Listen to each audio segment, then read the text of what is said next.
Hello, আমি শম্পা। বেশ কয়েক বছর ধরে আমি আর্ট অ্যান্ড ক্রাফটের সাথে যুক্ত। বটল আর্ট এর আগেও অনেকবার করেছি, কিন্তু এই প্রথমবার করছি গ্লাস পেন্টিং এবং ব্যবহার করছি ফেভিক্রিলের গ্লাস কালার। 10টা শেডের গ্লাস কালারের সাথে রয়েছে এবং রয়েছে একটা ব্ল্যাক আউটলাইনার। প্রথমে আমি কি করব, ব্ল্যাক আউটলাইনার দিয়ে ডিজাইন করে নেব। যেহেতু প্রথমবার গ্লাস পেন্টিং করছি, সেই কারণে একদম একটা সহজ ডিজাইন আমি বেছেছি, যাতে আমারও নিজের কাজ করতে সুবিধা হয়। এই যে ব্ল্যাক আউটলাইনার রয়েছে, এটাকে কিন্তু অ্যাপ্লাই করার পর বা ডিজাইন করার পর আমাদেরকে ভালো করে শুকিয়ে নিতে হবে।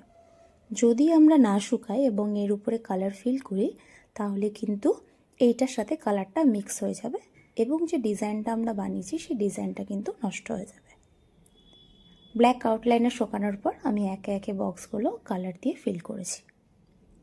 একটা কথা শেয়ার করতে চাই, আদার্স কোম্পানির গ্লাস কালার কেমন হয় আমি জানি না, বাট ফেভিক্রিলের যে গ্লাস কালার রয়েছে সেটা কিন্তু একদম লিকুইড বেস, মানে পুরো জলের মতন পাতলা। এবং আমি যেহেতু বোতলে কাজ করছি, বোতলটা হচ্ছে ওভাল শেপের, যখনই হালকা মুভমেন্ট হচ্ছে তখন কিন্তু এক বক্সের কালার অন্য বক্সে মিক্স হয়ে যাচ্ছে। সেই কারণে আমি পার্টে পার্টে কালারগুলো করেছি। আশা করি আপনাদের এই কাজটা ভালো লেগেছে। অবশ্যই জানাবেন কাজটা কেমন হয়েছে।